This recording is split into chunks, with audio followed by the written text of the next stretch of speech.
இன்னும் குழப்பத்துல தான் இருக்கியா? நீ ராஜேஸ்வரி அம்மா மாதிரி வேற யாரையோ பார்த்துட்டு குழம்பி போயிருக்க. அது ராஜேஸ்வரி அம்மாவே தான்.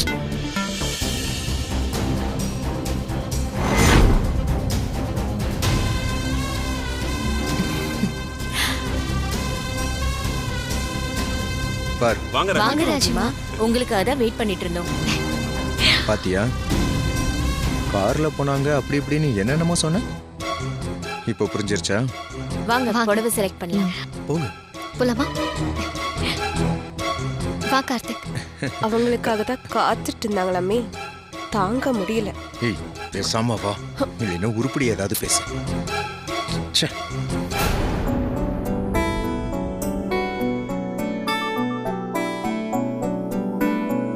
கல்யாண முகூர்த்த புடவை மாப்பிள்ளை வீட்டுல இருந்து வாங்குறதா சம்பிரதாயம். சண்மதிக்கு நாங்களே புடவை வாங்கிடலான்னு முடிவு பண்ணிருக்கோம்.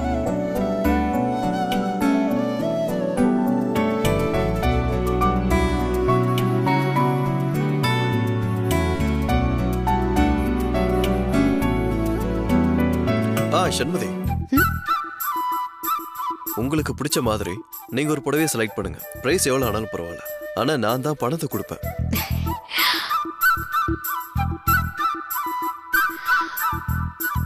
அப்போ காஸ்ட்லி எல்லாம் வேண்டாம், மீடியம் பிரைஸ்ல எடுத்துக்கலாம்லப்பா. என்னம்மா, புருஷன் மேல இப்பவே அக்கறை வந்துருச்சா?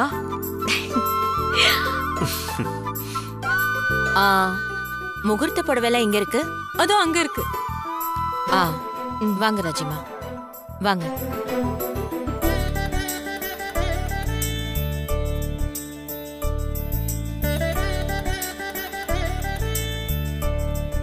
எந்த மாதிரி புடவை மேடம் பாக்குறீங்க? முகூர்த்த புடவை எடுங்க. சரிங்க மேடம்.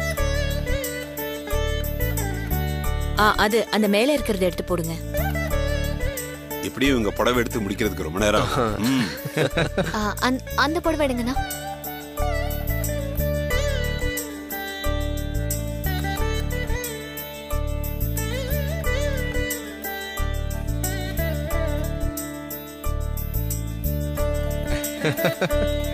டேய் அருண், ஒரு சேர் எடுத்துட்டு வாடா. சரி, மாப்ள உட்காரணும்.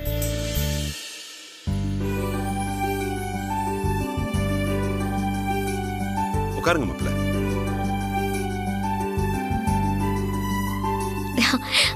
அந்த புடவையை கொடுங்க.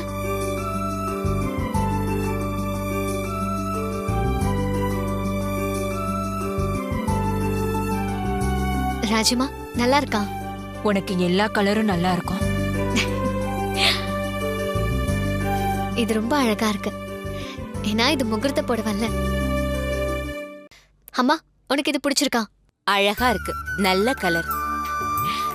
சாரி எப்படி இருக்கு? அப்போ இதே எடுத்துடலாம்லம்மா. சரி.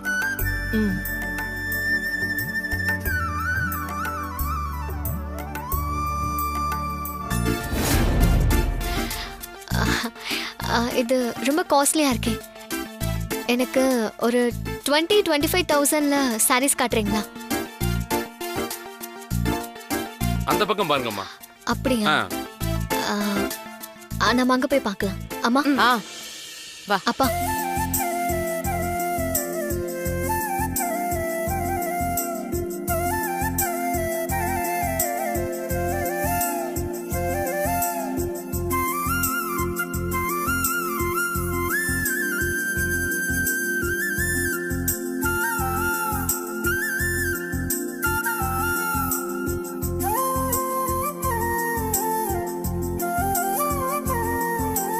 மேடம் மேடம், இந்த புடவை 75,000 இல்ல 25,000 தான் மேடம். அப்படியா? ஆமா மேடம், பாருங்க.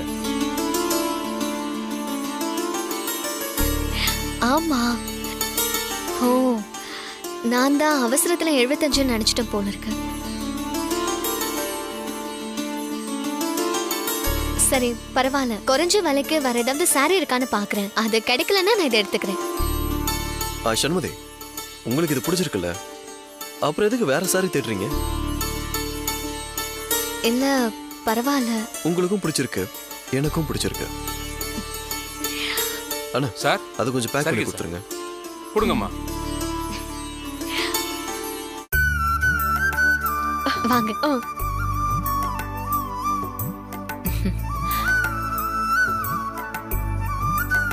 விலைய குறைச்சி சொல்லிட்டீங்க.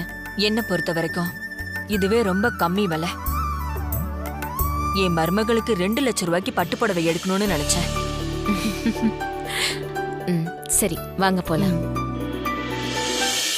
என்ன புடவை செலெக்ஷன் ஆயிடுச்சா இல்லையா? முடிஞ்சது. இது எல்லாத்தையும் பேக் பண்ணிடுங்க. இவ்வளவுமா? இன்னும் நிறைய எடுக்கணும்னு நினைச்சேன்.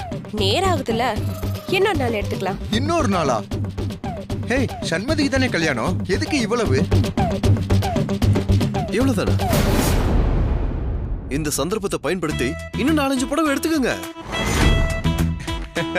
இங்க பாருங்க, இந்த மாதிரி சான்ஸ் திரும்ப கிடைக்காது. ஆமா, நீங்க மொத்தமா எத்தனை எடுத்திருக்கீங்க? 8. ஏங்க ரொம்ப கம்மியா இருக்குங்க.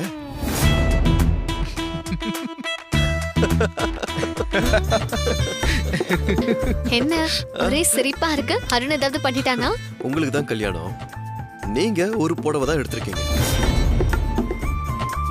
ஆனா உங்க அண்ணி அவங்களுக்கு 8 புடவை எடுத்திருக்காங்கன்னா பாருங்களேன்.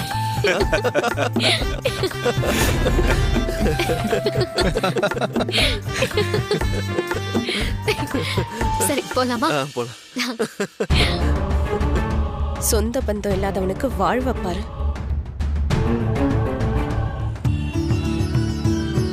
நாளை காலையில சண்மதிக்கு நலுங்கு வைக்கிறோம். நீங்க கண்டிப்பா வந்துடணும். வரேன். சரி வாங்க.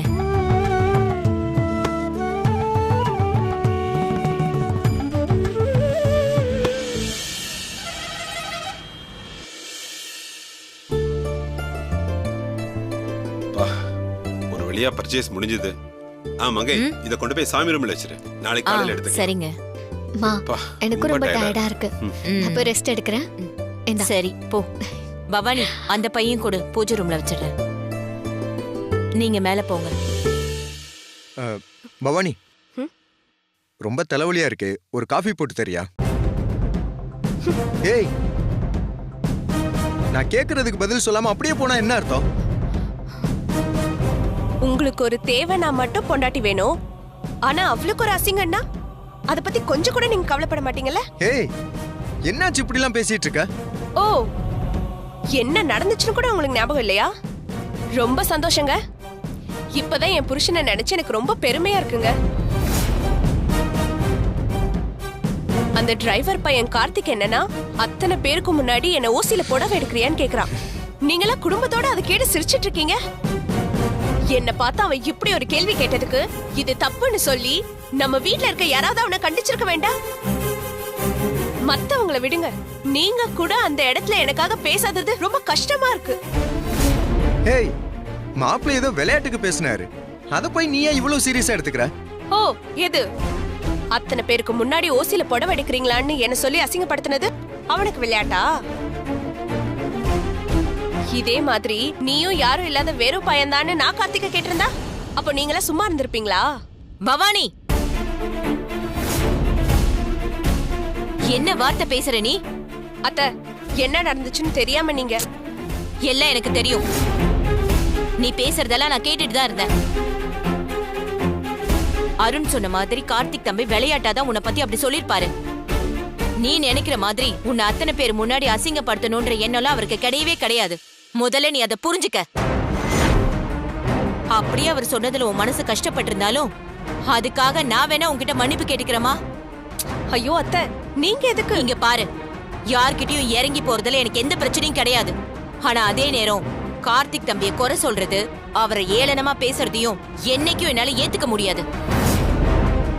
நீ நினைக்கிற மாதிரி அவர் யாரோ எவரோலாம் கிடையாது.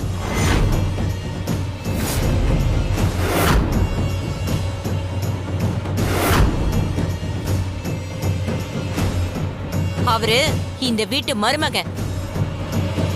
அவருக்கு சொந்தம்னு சொல்ல நாம எல்லாரும் தானே இருக்கோம். அத நீ மறந்துடாத. கார்த்திக் தம்பியை தப்பா பேசுறது இதுவே கடைசியா இருக்கட்டும். வெட்டியா பேசிட்டு இருக்காம போய் தூங்குங்க.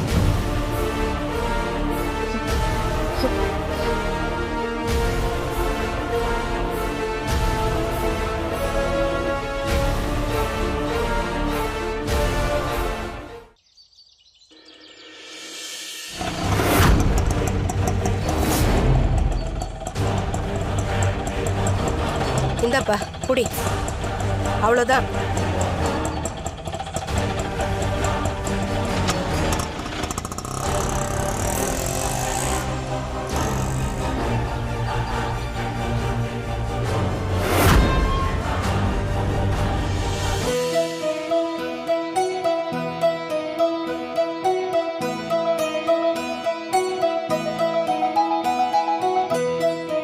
என்னங்க? பவானியோட பாட்டி வராங்க.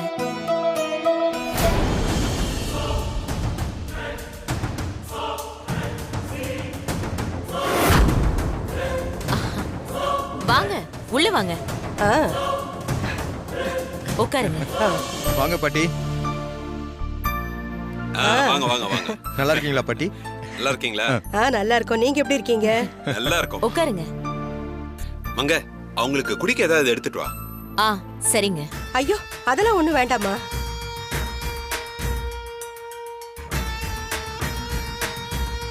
என்னடா வராதவ திடீர்னு இந்த வீட்டுக்கு வந்திருக்காளேன்னு எல்லாரும் பாக்குறீங்களா? ஐயோ, அப்படிலாம் இல்லைங்க. பவானியோட முதல் கல்யாண நாளுக்கு இந்த வீட்டுக்கு வந்தது. அதுக்கப்புறம் இப்பதான் வர. நாங்களும் இங்க நடந்த எத்தனையோ விசேஷங்களுக்கு உங்களை கூப்பிட்டோம். ஆனா நீங்க அதுக்கெல்லாம் வராமலே இருந்துட்டீங்க. ஆனா இப்ப நாங்க யாருமே எதிர்பார்க்காத நேரத்துல நீங்க வந்தது எங்களுக்கு ரொம்ப சந்தோஷம். என்னன்னு தெரியல, திடீர்னு பவானிய பார்க்கணும் போல இருந்துச்சு. அதான் கிளம்பி வந்துட்டேன். ரொம்ப சந்தோஷம் சம்பந்தி. வந்ததும் வந்துட்டீங்க. அப்படியே வீட்ல ஒரு விசேஷம் நடக்க போகுது. கையோட இருந்து அதையும் முடிச்சிட்டு போங்க. விசேஷமா? ஆமா பாட்டி, நம்ம சண்மதிக்கு கல்யாணம் நிச்சயமா இருக்கு. ஓ, வர்ற திங்கட்கிழமை அன்னைக்கு அவளுக்கு கல்யாணம். அப்படியா? ரொம்ப சந்தோஷம். ஆமா, உங்களுக்கு பத்திரிக்கை அனுப்பிச்சமே, இந்நேரத்துக்கு வந்திருக்கணுமே. வந்திருக்கணும்னு நினைக்கிறேன். ஏன்னா நானும் 2 நாளா ஸ்ரீரங்கம், காஞ்சிபுரம்னு கோவில் கோவிலா சுத்திட்டு வரேன். அங்கிருந்து நேரா உங்க வீட்டுக்கு வரேன். அதான் பத்திரிக்கை வந்திருக்கான்னு எனக்கு தெரியல. பரவாயில்ல, எது எப்படியோ நானும் நல்ல நேரத்துக்கு தான் வந்திருக்கேன். ஆமா, பவானி எங்கம்மா? கிச்சன்ல வேலையா இருக்கா. இருங்க, நான் வர சொல்றேன். இல்ல இல்ல இல்ல இல்ல, அவ வேலையை கவனிக்கட்டும், நானே போய் பாத்துக்கிறேன். சரி.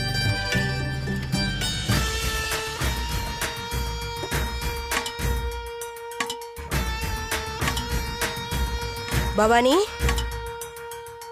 பாட்டிமா, எப்ப வந்தீங்க? இப்பதாம்மா. ஓ, ஏதோ விசேஷம் கூப்பிட்டாலே வராதவங்க நீங்க இப்ப அழையா விருந்தாலே இங்க வந்திருக்கீங்கன்னு வீட்ல அத்தை மாமா கேட்டிருப்பாங்களே. கேட்டாங்க கேட்டாங்க. ஆனா நான் தான் உங்களை வர சொன்னேன்னு அவங்க கிட்ட சொல்லலையே. அது எப்படி சொல்லுவேன்? சும்மா உன்னை பார்க்க வந்ததா சொன்னேன். அது இருக்கட்டும், கட்டி கொடுத்த இடத்துல நீ மகாராணி மாதிரி வாழ்வேன்னு நினைச்சுக்கிட்டு இருந்த. ஆனா நீ என்னடா வேலைக்காரி மாதிரி அடுப்பங்கரையில வந்து நின்னுட்டு இருக்க. அதான் உங்க வீட்ல சமையல் வேலைக்குன்னு ஒரு ஆள் வச்சிருக்கீங்கல்ல. பிரச்சனையே அந்த ஆளை வச்சதுனாலதான் பாட்டி. என்னடி சொல்ற? என்னத்த சொல்றது, அந்த சமையல்காரமா இருக்காங்களே,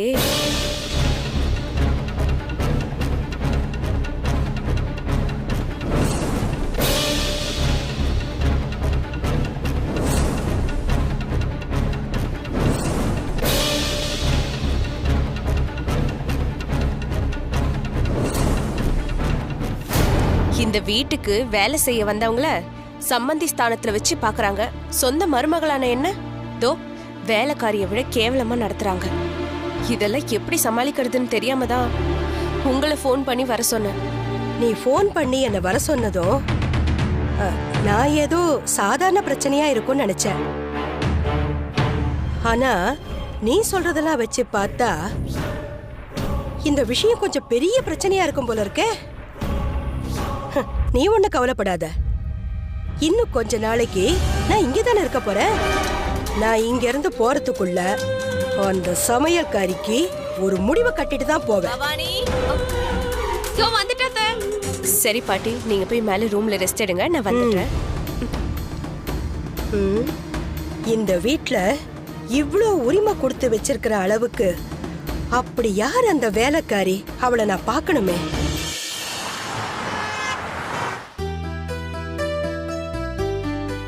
பா அவ்வளவுதானே?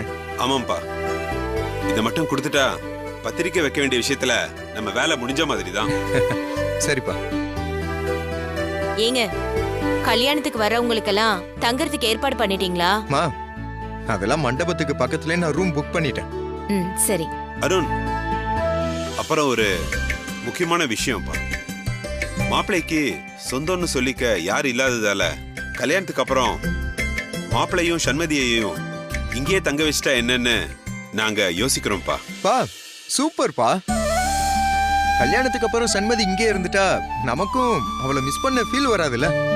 மாப்பிள்ளை கிட்ட இத பத்தி பேசிட்டீங்களா? சண்மதி அப்புறமா பேசிக்கிறேன்னு சொல்லிட்டா. கல்யாணத்துக்கு அப்புறம் சண்மதியும் மாப்பிள்ளையும் மேல இருக்கிற உன் ரூம்ல தங்கிக்கிட்டோம்ப்பா. நீ, பவானி, குழந்தை எல்லாரும் உங்க திங்ஸ் எல்லாம் எடுத்துக்கிட்டு கீழே இருக்கிற ரூம்க்கு வந்துருங்க. சரிப்பா, அதெல்லாம் ஒன்றும் பிரச்சனை இல்லை. அருண், கல்யாணத்துக்கு இன்னும் கொஞ்ச நாள் தான் இருக்கு. கடைசி நேரத்துல இந்த வேலையெல்லாம் பார்த்துட்டு இருக்க முடியாது. முடிஞ்சா இன்னையில இருந்தே கொஞ்சம் கொஞ்சமா உங்க திங்ஸ் எல்லாம் எடுத்து கீழ் ரூம்ல வந்து வச்சிருங்க. பவானி கிட்டயும் சொல்லிடுப்பா. சரிம்மா, நான் போய் சொல்லிடுறேன்.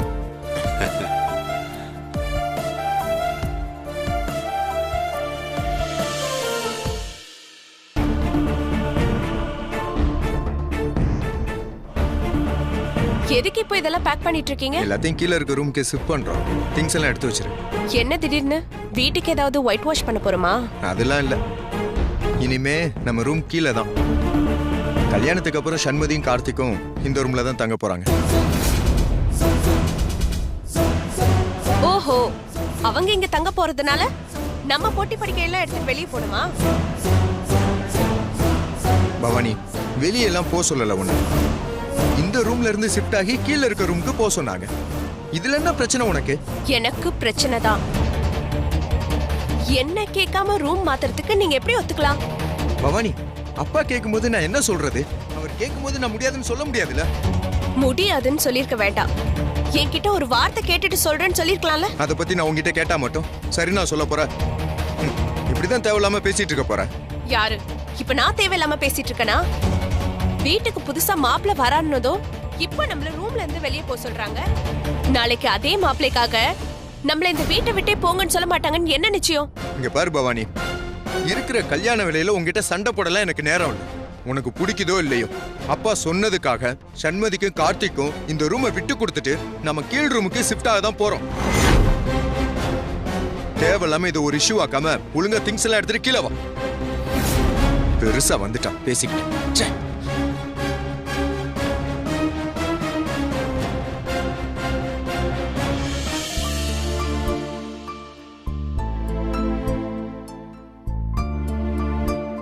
அம்மாடி, போதும்மா. பா பரவாயில்ல. இந்த வயசுல இங்க இருக்கிற ஆபீஸ்க்கு போயிட்டு வர்றதுக்கு எனக்கே அவ்வளோ டயர்ட் ஆயிடுது. உங்க வயசுல நீங்க வேலையும் பார்த்துக்கிட்டு நம்ம வீட்டையும் பார்த்துக்கிட்டு எல்லா வேலையும் பார்த்துட்டு இருக்கீங்க. அப்ப உங்களுக்கு எவ்வளவு அசதியா இருக்கும். நீங்க கொஞ்ச நேரம் அப்படியே சாஞ்சுப்பீங்களா? நான் உங்களுக்கு அப்படியே கால் அமுக்க விடுவேனா? சண்மதி, கல்யாணத்துக்கு அப்புறம் நீயும் மாப்பிள்ளையும் இங்கே இருக்கிறத பத்தி மாப்பிள்ளை கிட்ட சொல்லிட்டேல்லம்மா? என்ன சொல்லப்பா, அது ஒன்றும் பிரச்சனை இல்ல. நான் சொன்ன கார்த்திக் கேட்பாரு. ஏங்க, என்ன பங்க சொல்லு. நான் ஒன்னு சொன்னா தப்பா எடுத்துக்க மாட்டீங்களே? என்ன சொல்லு. ஏற்கனவே நாம முடிவு பண்ண மாதிரி பவானியும் அருணையும் ரூம் மாத்த வேண்டாங்க. அவங்க ரூம்லயே இருக்கட்டும். என்ன மங்க சொல்ற நீ? நீதானே கீழே இருக்கிற ரூம் அவ்வளவு வசதியா இருக்காது. அதனால சண்மதியும் மாப்பிள்ளையும் அருண் ரூம்ல தங்கிக்கிட்டோம்னு சொன்ன. நீயே இப்ப வேண்டான்னு சொன்னா என்ன அர்த்தம்? அது அப்ப சொன்னேங்க. ஆனா இப்ப என்னவோ அது வேண்டான்னு தோணுதுங்க.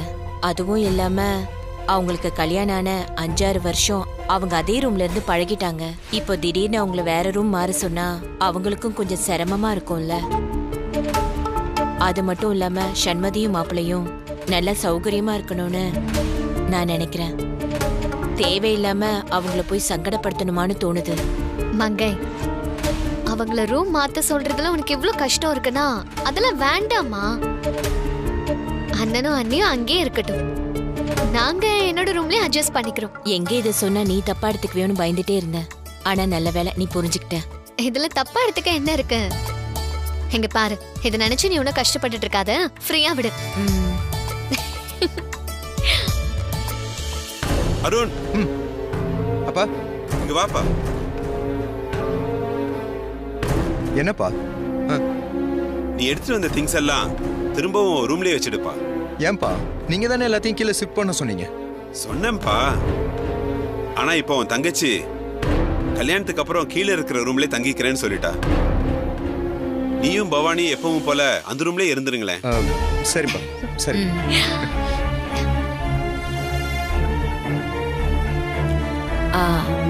என்னங்க, அப்புறம் இன்னொரு விஷயம். எனக்கு என்னமோ கல்யாணத்துக்கு அப்புறம் மாப்பிள்ளையும் சண்மதியும் இங்கே இருக்கிறதுக்கு அவங்கள தனியா வீடு எடுத்து தங்க வச்சா நல்லா இருக்கும்னு தோணுது. என்னமாங்க திடீர்னு நீ பாட்டுக்கு என்னென்னமோ சொல்லிட்டு இருக்க? அவங்க எதுக்கு தனியா போயிருக்கணும்? ஏன் நம்ம கூட இருந்தா என்னவா? புரிஞ்சுக்கங்க, கல்யாணம் ஆன புதுசுல சின்னஞ்சிருசுங்க தனியா இருக்கிறதா நல்லதுன்னு எனக்கு தோணுது.